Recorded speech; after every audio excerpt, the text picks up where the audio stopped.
Okay, family, thanks for coming back for part two. Um, so, where were we? On the way back from the mailbox place to the hotel, another long ride back to Miami, um, I noticed a bumper sticker that had a pedophile symbol on it. I noticed all other manner of strange billboards trying to push this new normal on us. Um, and I noticed there was like 5 lanes of traffic, and we were in one of the 3 lanes. It's just like bumper to bumper, and then those other 2 lanes were just wide open, just not that many people driving up and down them. But I asked Mario why that is, and he said because to drive on that side you need to pay an extra $20 a day. So I found that pretty interesting that people are willing to accept the idea that their motorways, which were paid for by taxpayer dollars, are now being subdivided by private companies who want to charge us more. Um, what else did I notice on the way back? Oh, yeah, can't forget a Black Lives Matter protest. So, I have been to protests, I have participated in protests before, and I have never seen a police escort ever at a protest. The cops usually have better things to do than to babysit people who are exercising their free speech. But we had a cop car there. Why? Well, because these BLM protesters were stationed on a very busy intersection in Miami at rush hour traffic time. Um, and they had their little signs and stuff like that, right? And while the light was red, they would be on the sidewalk, and then as soon as the light turned green, they would come out into the streets to block the traffic from getting through the red light that they've just been sitting at. And this line of traffic went back as far as I could see for at least 1 or 2 kilometers. You couldn't see the end of the line. And so with all this other, 6G and fear porn and all the new normal and all the craziness going on, this is being meant to stoke people further into rage so that the system can get the violence it needs to respond to with more violence. So it's just provocation, plain and simple, which is basically what George Soros does. He's agent provocateur, a provoker of agent, an agent who provokes things, right? In this case, chaos and disorder. Now, the cop car was there to protect them, of course, but also in case anybody got any ideas that they might want to turn this intersection into a roundabout instead of waiting for the red light to tell them that it's okay to go, then they would run the red light and get a ticket from the cop. So this is just insanity, no? So anyhow, Mario got me back to the hotel, and I checked in, and at the front desk there was a man who was wearing a face mask, and he looked at me, straight at me, and he pulled his face mask off, and he said, "I'm so glad to see somebody else not wearing a face mask." And I said, well, yeah, because they're bad for your health. I explained how, you can get carbon dioxide poisoning, and how the masks itself contains all this bacteria from you breathing out. You're not able to, escape this constant recirculation of bacteria and stuff. And, viruses being microscopic and the fibers of your mask not being microscopic or smaller than microscopic, we should say. If you want to prevent something microscopic from filtering through, it needs to be smaller than microscopic.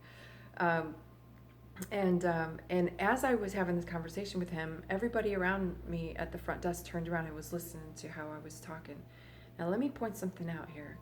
If I had gotten violent and angry or unsettled or pulled into the polarity and been like, I'm sick of this, I've been in Miami for 2 hours already and you people are driving me crazy, I can guarantee you nobody else would have heard a word I said. But because I was in my center and because I was speaking facts, people were sort of resonating with that, and they all were like, yeah, shaking their heads and agreeing with me and saying, yeah, my sister's a nurse and she said the same thing. And yeah, so that was the check-in. And then I got to the office, excuse me, not the office. I got to the room, and I had been trying to upload this video I had recorded a couple days earlier, but each time I tried to upload it here in Mexico with, we don't have 5G here, the video, it takes like, a 20-minute video takes like between 9 and 12 hours to upload here. And provided the power doesn't go out, it could be several days before you can get your video uploaded. So I just said, screw it, I'm gonna be in 5G, 6G Miami, I'll upload it there. And sure enough, wouldn't you know it, this 20-minute video, which I would normally expect to take a minimum of 12 hours to upload, well, it uploaded in 13 minutes.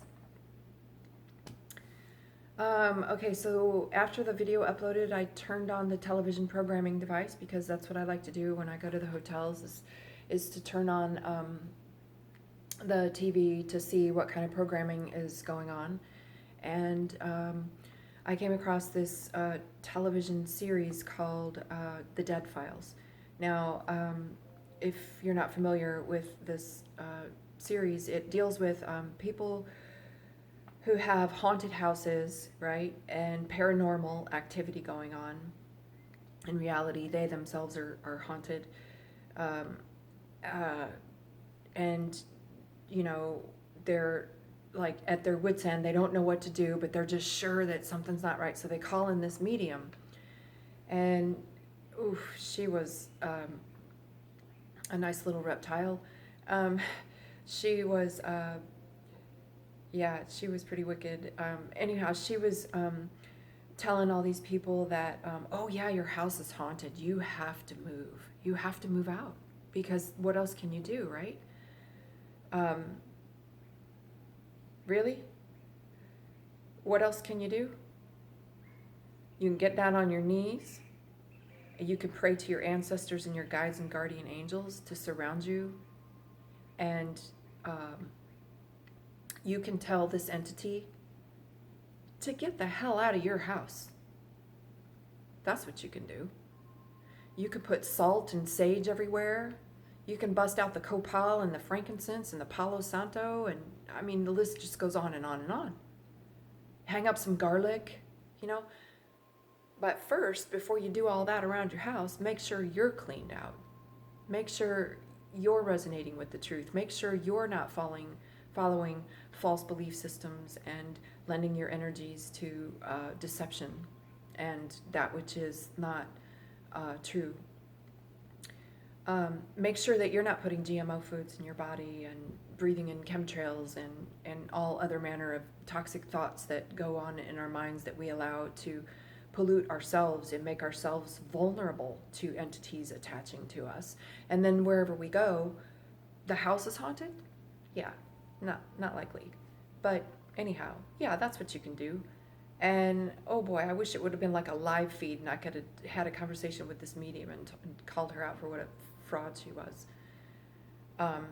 I'm sure she's not aware of what she's doing. I'm certain of that. She didn't seem to know exactly, you know.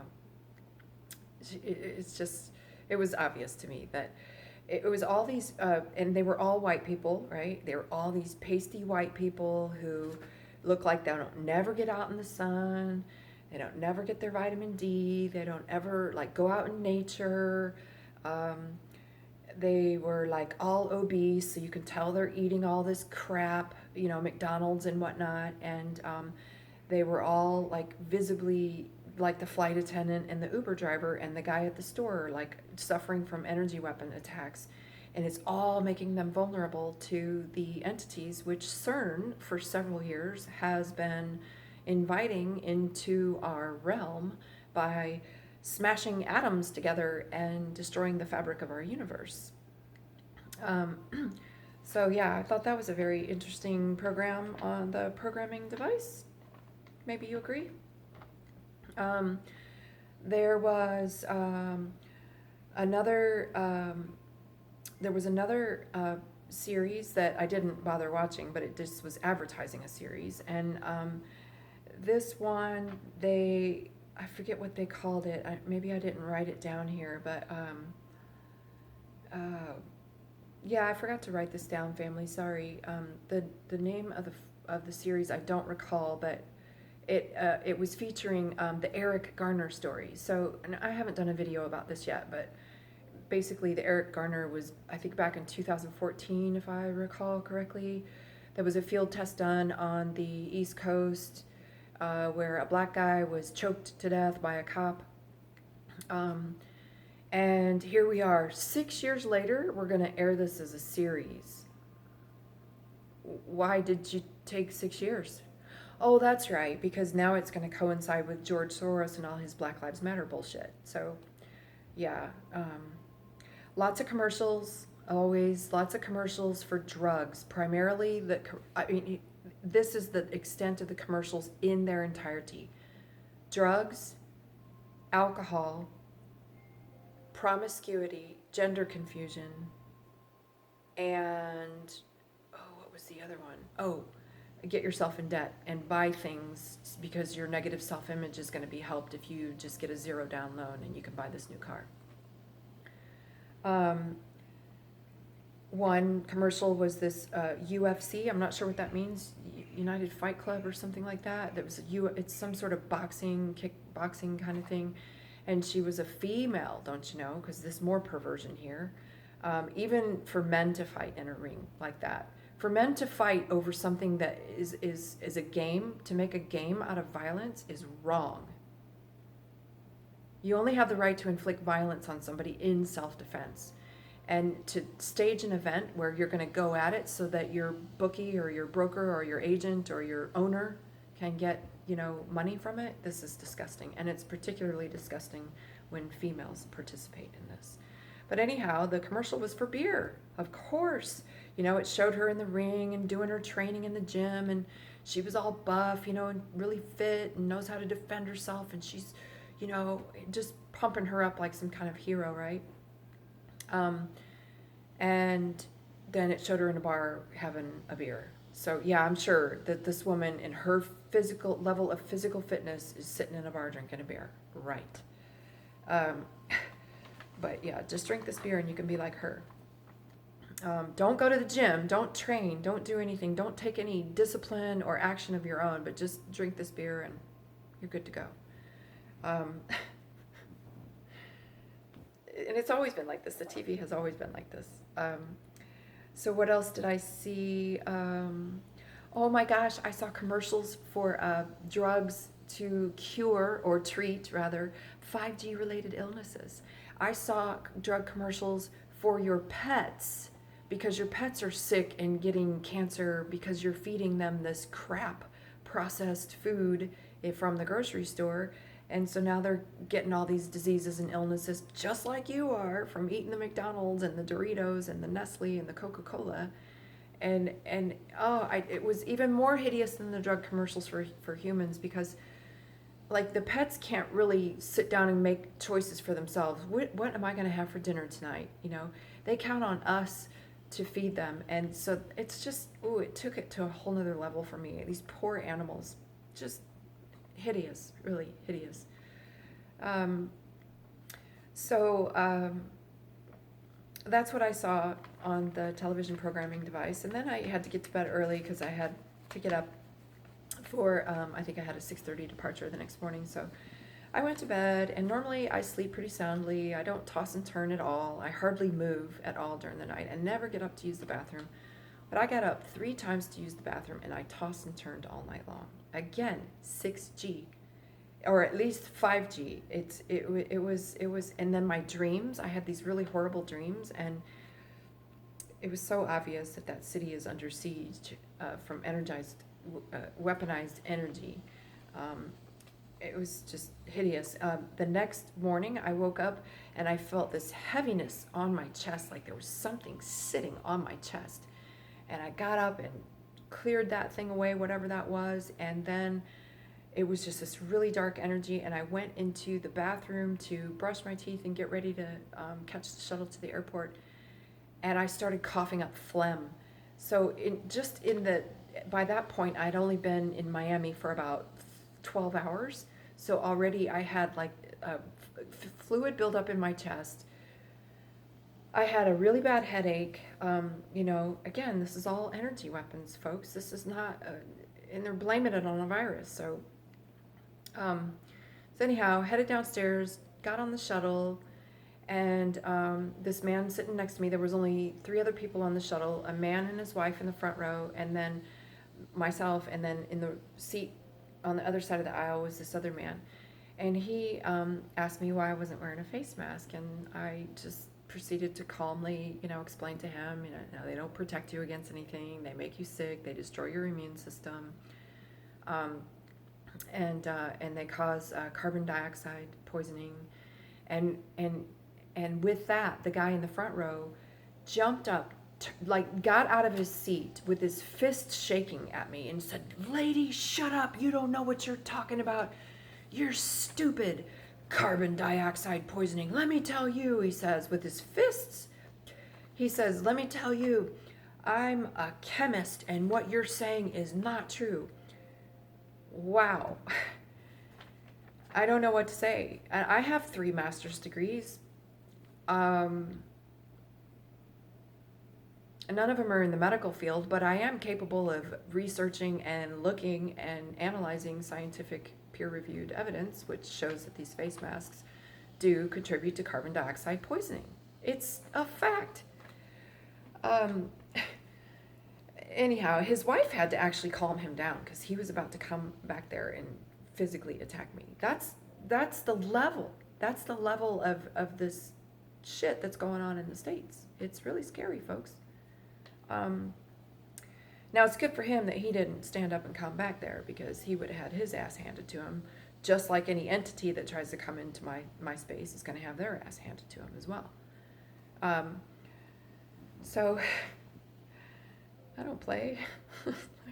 This is my experience, right? Ain't having it. So, I'll see if I can get through the rest of these notes as quickly as possible, because I'm trying to keep the videos to 20 minutes, because otherwise they take days to upload. I saw a sign outside Miami Airport that said it was being close to home and what I love, and the sign was for the Miami Cancer Institute. Inside the airport, I forgot to take my Swiss knife off my keychain and put it in my check bags, and by the time I realized it, it was too late. My bags had already gone through, and the guys that checked me in told me it would take hours to find my bags and put the knife in there. So he said, just don't even, bother, because they're not going to hold the plane up for that. And so I said, well, then I'll just gift this to you guys. And this is a very dear Swiss knife. It's anybody who's had a Swiss knife knows how versatile and useful they are. And then if you've had them for, in my case, over 2 decades, I've had this knife. It's kind of, you got this attachment to it, right? So I said, let me give this to you guys, because I have more interaction with you checking me in than I will do the TSA. I'm not going to give it to them. So I handed it to them, and they wouldn't take it. They said, we're not allowed to take anything from customers. You mean like the passport you just took from me to check me in? You're not allowed to take that? Oh, you're allowed to take that, but not the Swiss knife. So anyway, that was just more silliness going on there, and I just left it on the counter for these guys to have a gift, a Swiss knife, really good Swiss knife. Well, with that being said, I'm at 19 minutes now, so I'm going to close out part 2 and do a part 3, which will be more concise and not 20 minutes long as this one has been. So hope you're staying interested, and if you are, I look forward to seeing you back for part 3. Namaste, family.